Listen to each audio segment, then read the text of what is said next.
نحمده ونصلي ونسلم على رسوله الكريم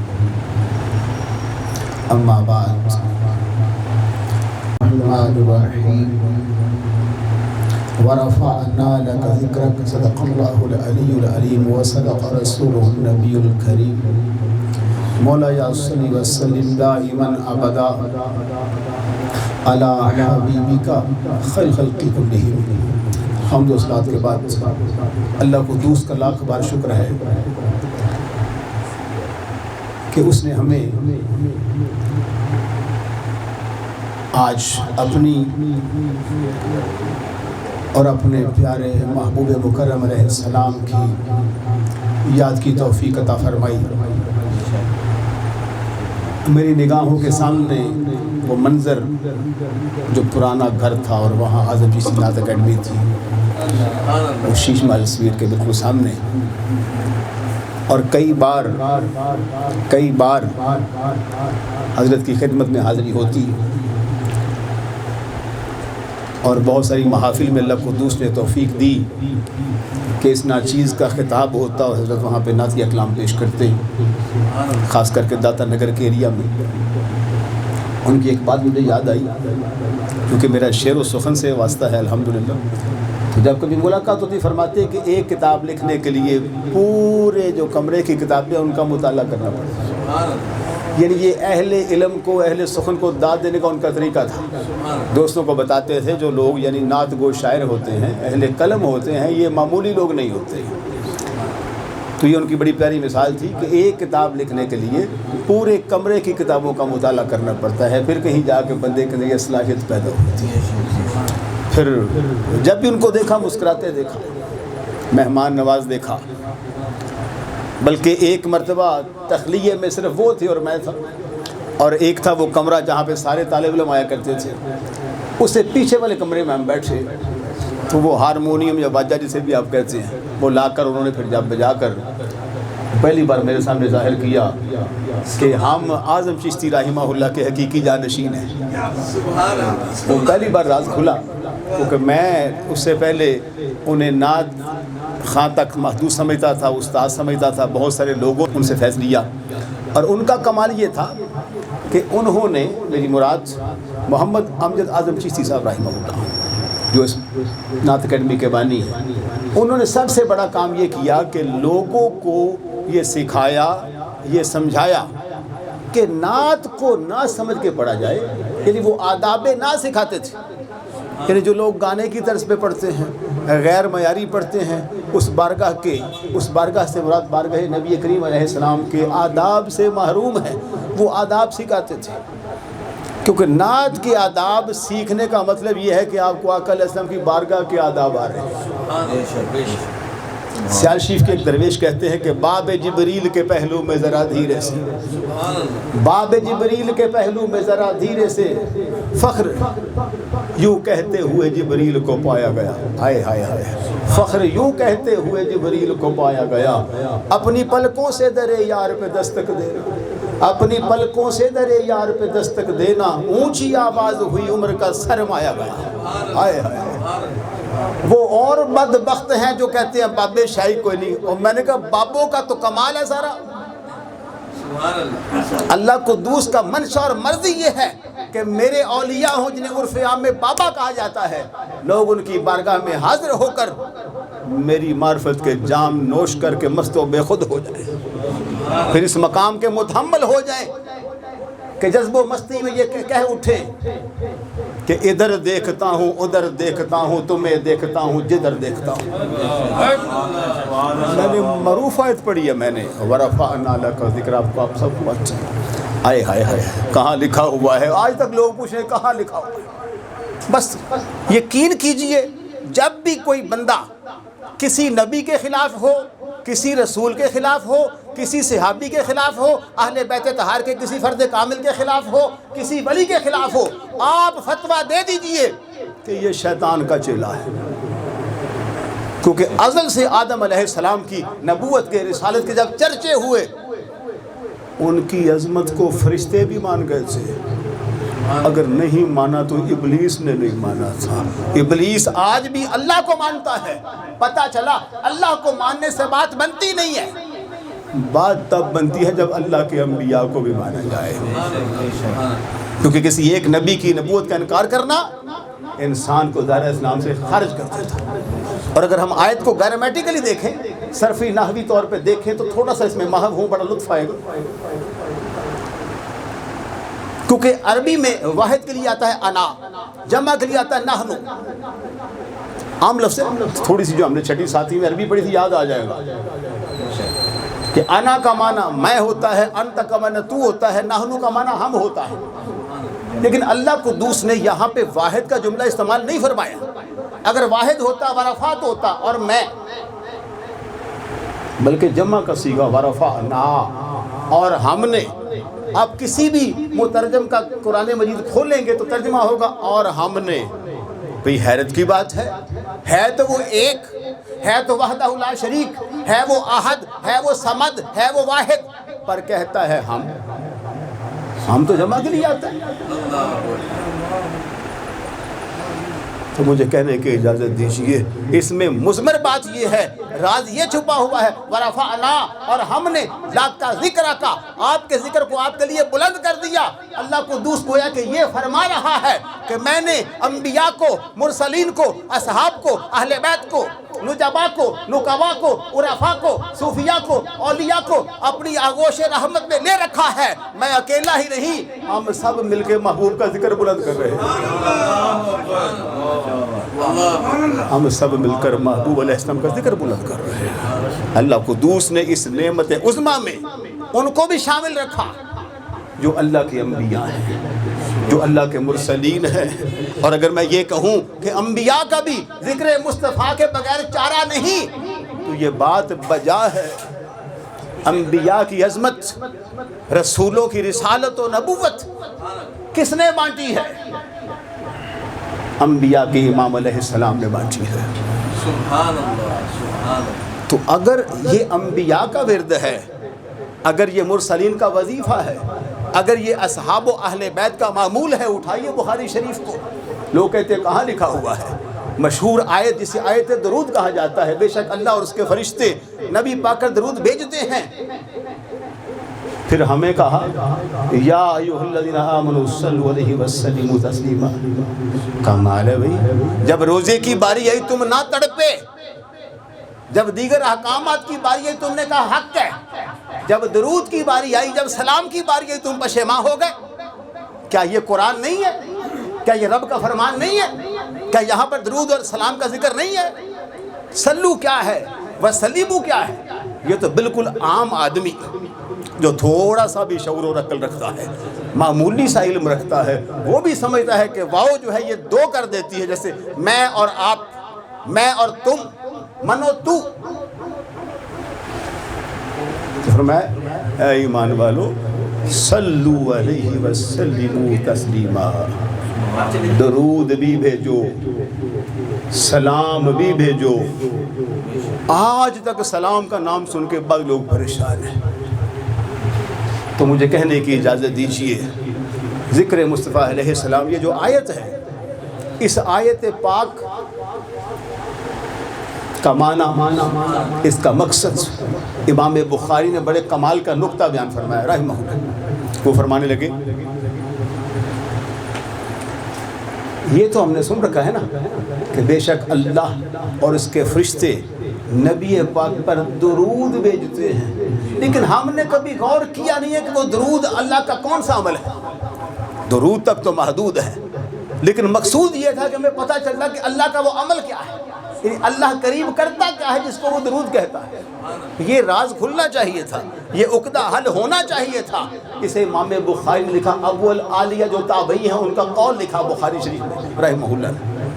وہ فرماتے ہیں اللہ کا درود کیا ہے؟ صلاۃ اللہ ثناؤہ علیہ عند الملائکہ. اللہ کا درود یہ ہے کہ اللہ تعالیٰ ہر وقت فرشتوں کی موجودگی میں نبی پاک کی تعریف کرتا رہتا ہے. گویا کہ نبی علیہ السلام کی نعت کہتا رہتا ہے. یہ نعت کا سلسلہ آج کا نہیں, بڑا پرانا ہے.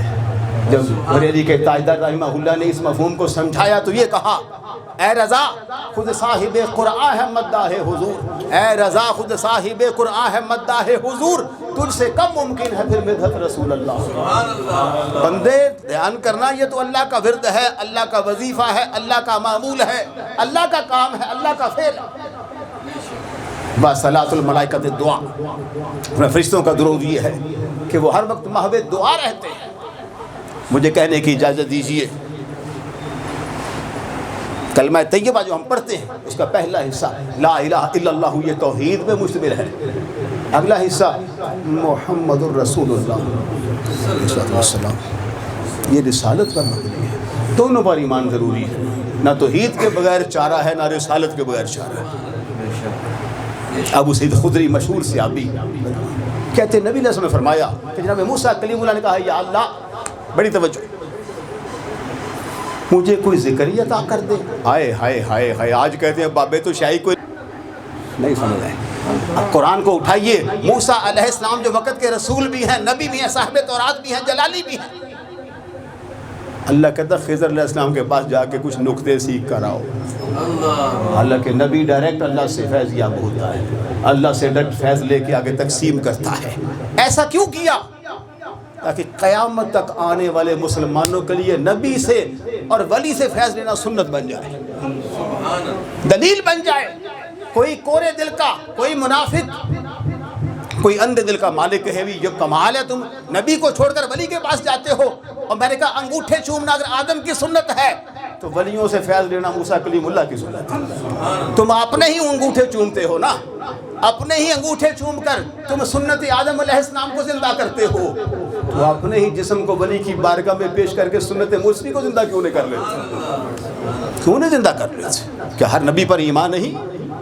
اگر عید آئے کھانے پینے کی باری سنت ابراہیمی کو ادا کر لیتے ہو تو سنت موسیٰ کو کون ادا کرے گا؟ اس کو بھی تو کسی نے ادا کرنا۔ تو کہا ہے موسیٰ پڑھا کر لا الہ الا اللہ، کہا یا اللہ یہ تو پڑھتا ہوں، یہ تو ورد ہے نا میرا، تیرے علاوہ تو معبود ہے ہی کوئی نہیں۔ کوئی چاند، سورج، کائے، بت، یہ جھوٹے لوگوں کے کفار کے معبود باطلہ ہیں، ہمارا معبود فرقت اللہ رب العزت ہے، اللہ رب العالمین ہے۔ کہا یا اللہ کو میرے لیے خاص ذکر نہیں ہو سکتا؟ ہائے ہائے ہائے ہائے، ہے وقت کا نبی، ہے وقت کا رسول، ہے صاحب تورات، ہے جلالی بڑا، لیکن کہتا ہے یا اللہ کو ذکر بتا تیری یاد میں رہو۔ جی کسی درویش نے کہا تھا کہ یاد او سرمایہ ایمان ببت، ہر گدا از یاد او سلطان ببت۔ اے بندی اللہ کی یاد کو معمولی نہ سمجھنا، اللہ کی یاد جب منگتا کرتا ہے اللہ اسے داتا بنا دیتا ہے۔ بندہ قطرہ ہوتا ہے ذکر کر کے سمندر بن جاتا ہے، بندہ ذرہ ہوتا ہے اللہ اسے پہاڑ جیسی وسعت عطا کر دیتا ہے۔ کوئی کر کے تو دیکھے اللہ کا ذکر۔ یہ اجمیر شریف میں خواجہ غریب نواز نے کیا کیا ہے؟ اللہ اللہ ہی تو کیا ہے۔ داتا حجویری نے کیا کیا ہے؟ اللہ اللہ ہی تو کیا ہے۔ جب کہا نا یا اللہ میرے لیے کوئی خاص، اب اللہ کریم نے اس کلمے کی عظمت کو سمجھانے کے لیے فرمایا موسیٰ سنو، اگر اس کلمے کو تم میرے علاوہ 7 زمینوں 7 آسمانوں اور اس میں جو کچھ ہے میرے علاوہ اس کو رکھو ایک ترازو کے پلڑے میں، دوسری جانب رکھو تم اس کلمات کے الفاظ کو، فرمایا ان کلمات کا پلڑا بھاری ہو گیا۔ تو اگر ہمارا بابا سلطان بہو کہہ دے کہ ہور دوانا دل دی کاری، کلمہ دل دی کاری ہو، کلمہ دور زنگار کریندہ کلمے میل اتاری ہو، کلمہ ہیرے لال جواہر، کلمہ ہٹ پساری ہو، تے ایٹھے اوٹھے دوئی جہانی بہو کلمہ ہی دولت ساری ہو۔ تو پتہ چلا بابا یا قرآن کی بات کرتا ہے یا نبی کے فرمان کی بات کرتا ہے۔ نعرہ تکبیر، اللہ اکبر، نعرہ رسالت، نعرہ حیدری، اور بات کب بنے گی؟ اعظم چیسی صاحب سے پوچھتی ہے کہ بات کیسے بنتی ہے؟ جن کا فیضان جاری ہو ساری، ہم سب ان سے فیض یاب ہیں۔ وہ فرماتے ہیں پہن لیا اسا عشق دا چولا۔ ہائے ہائے ہائے، کیسی بات ہے یہ؟ کیا کوئی سوچا ہے کیا ہے عشق؟ پتہ ہی نہیں۔ ہم نے تو ابھی عشق کی تعریف ہی نہیں سنی. حضرت بہلول دانا رحمہ اللہ کہتے ہیں ایک تلوار ہے لوہے کی، ایک تلوار ہے عشق کی.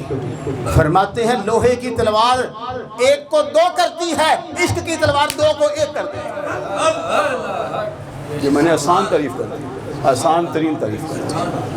اور اگر روایات میں آؤ تو العشق نار یحرق الاشیاء ما سوی اللہ، عشق وہ آگ ہے جو اللہ کے علاوہ ہر شے کو جلا دیتی ہے. یہ بات معروف ہے. صابر پیر رحمہ اللہ کی جب شادی ہوئی پہلی رات تھی، معروف ہے. اگر یہ بات غیر مستند ہو تو میں معذرت خواہ ہوں، کیونکہ میں نے بہت سارے بزرگوں سے سنا. آپ کی اہلیہ صاحبہ نے جب دیکھا تو آپ جذب و مستی میں اللہ کے جلووں میں مستغرق تھے. ہائے ہائے ہائے کتنی شان کا ولی ہے. جب شکم مادر میں تھے، پیدا نہیں ہوئے تھے، نبی علیہ السلام آپ کی والدہ کی خواب میں آ گئے. فرمایا بیٹے کا نام رکھنا احمد. حضور گئے تو علی پاک آ گئے علیہ السلام. فرمایا بیٹے کا نام رکھنا علی. ماں بڑی کمال کی شان والی شہزادی تھی. اس نے کہا میرے لیے نبی کی بات بھی حق ہے، علی کی بات بھی حق ہے، میں نام علی احمد رکھ دیتی. یہ کمال ہے. تو بیوی نے جب دیکھا کہ میری جانب حضور توجہ نہیں فرما رہے تو متوجہ کرنے کی کوشش کی. جب تو فرمایا تو کون ہے؟ کہا آپ کی بیوی. کہا اللہ تو بیوی سے پاک ہے. ہائے ہائے ہائے نہ سمجھے ہو نہ سمجھو گے میری بات، اشارے میں بہت کچھ کہہ گیا. ہائے ہائے نہ سمجھے ہو نہ سمجھو گے میری بات، اشارے میں بہت کچھ کہہ گیا ہوں. کچھ باتیں اشارے کرنے کے لیے ہوتی ہیں. تو بات چل رہی تھی پہن لیا ایسا عشق دا چولا. یار ہم بھی تو پہنے نا. پڑھتا تو طوطا بھی پڑھ لے گا. آپ ادھر پنجرا لائیں طوطے کو رکھے ربائی یاد کرائیں پڑھ لے گا. ہمارا مقصد یہ تھا کسی فقیر کامل کی بارگاہ میں جا کے وہ چولا پہنتے، کیونکہ پہن لیا ایسا عشق دا چولا جڑا کدی میلا نہ ہووے. پھر اس کی برکت کیا ہے؟ ویکھ لیا او حسن حقیقی جڑا کدی فنا نہ ہووے. ملیا او محبوب اسانو جڑا کدی جدا نہ ہووے. کہ اعظم اسا نماز و نیتی جڑی کدی قضا نہ ہو. یہ پھر عشق کرواتا ہے. وہ سولی پہ چڑھا دیتا ہے پر یار سے ذکر سے جدا نہیں ہونے دیتا. کہتا ہے یار یار جب، ہاں ایتھا بھی یار یار جب، اتھا بھی یار یار جب. شاہ منصور رحمہ اللہ کو جب سولی پہ چڑھایا تو آپ نے تیور ڈالا نہیں ماتھے میں، مسکرات. کمال یہ تھا جب آپ کو قید کیا گیا مرید آئے کہتے حضور کتنے گئیاں کرامتاں. آپ نے توجہ فرمائی تالے ٹوٹ گئے. فرمایا کرامت یہ ہے، یہ کمال موجود ہے. تو حضور باہر نہیں آنا، کیونکہ اتھے بھی یار راضی ہے اتھے بھی یار راضی. غیر خدا کی اس لیے مجھ کو خبر نہیں، جس سے میں دیکھتا ہوں وہ میری نظر نہیں. ہم نے یار کو ادھر بھی مانا ہے ادھر بھی مانا ہے. ہم یار کے جلال کے بھی قائل ہیں، یار کے جمال کے بھی قائل ہیں. بخاری شریف میں حدیث موجود ہے، مشکات میں موجود ہے. تیری اور میری اماں جان سیدہ عائشہ صدیقہ ام المؤمنین رضی اللہ عنہ فرماتی ہیں کہ حضرت حسان بن ثابت جو نعت کے میدان کے امام ہیں، ہمارے بھی پیشوا ہیں، ہر نعت گو شاعر کے مرشد رہبر. اعظم چشتی بھی ان کی توجہ سے فیضیاب ہے رحمہ اللہ. جو نام مانے اسے منافق کہتے ہیں. اس کے بارے بھی اعظم صاحب نے کمال کیا. فرماتے ہیں محبوبات نقطہ چینی جڑا کرن تو باز نہیں آندا. محبوبات نقطہ چینی جڑا کرن تو باز نہیں آندا. اصل کے بغیر بھی منافق ہی ہوتا ہے، اور کمال کر کے زور سے کہا اصل منافق جانی اسنو وہ جھوٹا پیار جتاوندا. اے منو دسیا کسے عشق دے مفتی. ہائے ہائے ہائے نہیں سمجھ آئی. پھر کہوں گا نہ سمجھے ہو نہ سمجھو گے میری بات، اشارے میں بہت کچھ کہہ گیا ہوں. یہ علم کا مفتی نہیں ہے، یہ ظاہری علم کا مفتی نہیں ہے، یہ عشق رسول کا مفتی ہے، یہ عشق الہی کا مفتی ہے. یہ مفتی حقیقت ہے جس کے دامن میں شریعت کا دریا بہتا ہے، حقیقت کا دریا رواں ہے جس کے باطن میں نگاہ مصطفیٰ علیہ السلام سے معرفت و حقیقت کے دریا جاری ہے. اے منو دسیا کسے عشق دے مفتی جڑا مڑ مڑ اے فرماؤندا. پتہ چلا عاشقوں کی بات ہے. ٹھیک ہے، آزم جتھے دل لگ جائے اتھے عیب نظر نہیں آتی. جب تک عیب نظر آئے سمجھو دل لگا ہی نہیں ہے. ورنہ پوچھے نا بندہ مجنوں سے، کسی نے کہا تھا مجنوں کس پہ فدا ہے، اے مجنوں تیری لیلا رنگ کی کالی، اس نے کہا اوے اندھے تیری آنکھ نہیں دیکھنے والی، ہائے ہائے ہائے ہائے، کہا ہمارے دل کی آنکھ سے دیکھو، ہمیں لیلا میں بھی جلوہ خدا نظر آتا ہے۔ اقبال نے کہا آنکھ والا تیرے جوبن کا تماشا دیکھے، آنکھ ہو یہ وہ آنکھ نہیں جو ابو جہل والی تھی، یہ دوسری آنکھ ہے، یہ جو دل کی آنکھ ہے، یہ تو آنکھ تو ابو جہل کے پاس بھی تھی، ابو لہب کے پاس، وہ کعبہ کو دیکھتے تھے، پر کعبہ کو دیکھنے سے نہیں بات بنتی جب تک کعبہ کے کعبہ کو نہ دیکھا جائے، اور کعبہ کا کعبہ بلند چیز سے آواز آ رہی ہے، حاجیو آؤ شہنشاہ کا روضہ دیکھو، حاجیو آؤ شہنشاہ کا روضہ دیکھو، کعبہ تو دیکھ چکے کعبہ کا کعبہ دیکھو، یہاں لوگ شعر غلط پڑھتے ہیں، صحیح میں نے پڑھا الحمدللہ، کعبہ تو دیکھ، لوگ کہتے ہیں کعبے کا کعبہ، وہ غلط ہو جائے گا، کعبہ تو دیکھ چکے کعبہ کا کعبہ دیکھو، عشق کہتا ہے یہ کعبۃ اللہ، اللہ کی ایک تجلی ہے، رخ والضحیٰ وہ ہے جسے اللہ خود تکتا رہتا ہے، اس لیے اپنے آپ کو نعت عرض کر رہا تھا، سیدہ شذیقہ فرماتی ہے مسجد کے اندر نبی علیہ السلام جناب حسان کے لیے ممبر بچھواتے، وہ ممبر پر کھڑے ہو کر نبی علیہ السلام کی ثنا بیان کرتے، کفار کی ہجو کرتے کہ تم ایسے ہی الزام تراشیاں کرتے ہو محبوب علیہ السلام پر، یہ تو اللہ کی دلیل ہے، یہ تو اللہ کی نشانی ہے، جو اللہ کو دیکھنا چاہے وہ ان کو دیکھیں، یہ اللہ کے نور سے نور ہیں، ان کی اطاعت ہی اطاعت خدا ہے، ان کی محبت ہی محبت الہی ہے، ان کی اطاعت ہی اطاعت الہی ہے، ان کی محبت ہی محبت الہی ہے، ان کا دیدار ہی دیدار الہی ہے، تو ان کے لیے ممبر میں نبی پاک علیہ السلام نے فرمایا جب حسان کفار کی ہجو کرتا ہے، میری شان بیان کرتا ہے، اللہ جبریل کو کہتا ہے جا جا جا جا جا کے حسان کی مدد کر، کیونکہ جبریل جا کے مدد کر، حسان تیرے نبی کی ناموس پہ پہرا دے رہا ہے۔ آخری بات غزوہ حنین ہے، نبی علیہ السلام اپنے سفید خچر پر جلوہ گر ہیں، اور زبان پاک سے شعر پڑھتے ہیں، مشہور حدیث کی کتابوں میں موجود ہے، انا النبی لا کذب، میں نبی ہوں، میں جھوٹا نہیں ہوں، سچا نبی ہوں، انا النبی لا کذب انا ابن عبد مطلب، حالانکہ آپ حضرت عبداللہ کے بیٹے ہیں، لیکن شعر کا تقاضا یہ تھا کہ انا النبی لا کذب انا ابن عبد مطلب، کذب اور مطلب کا قافیہ بنتا ہے، یہ شعر پڑھا ہے نبی علیہ السلام نے اپنی شان میں، پتہ چلا ایسا شعر جو شریعت سے متصادم نہ ہو، قرآن و سنت سے ٹکرائے نہ، ایسا کلام پڑھنا اور نبی کی تعریف کرنا سنت مصطفیٰ ہے۔ ابتدا میں ہم نے کہا یہ سنت خدا ہے، سنت ملائکہ ہے، اور آخر میں ہم نے کہا یہ سنت مصطفیٰ علیہ السلام ہے۔ خوش نصیب ہیں وہ لوگ جو اللہ قدوس کی دی ہوئی توفیق سے اس سنت پاک سے جڑے ہوئے ہیں۔ تو عربی میں کہتے ہیں مانا حبا شیء اکثر ذکرہ ہو، جس کو جس سے محبت ہوتی ہے وہ اس کا ذکر کثرت سے کرتا ہے۔ اللہ قدوس ہمیں توفیق عطا فرمائے کہ ہم صبح و مساء ذکر خیر الورا علیہ السلام میں محو مستغرق رہے، خدا ہمیں دنیا میں، قبر میں، محشر میں نبی علیہ السلام کے ثنا خانوں میں اٹھائے۔ وآخر دعوایا الحمدللہ رب العالمین۔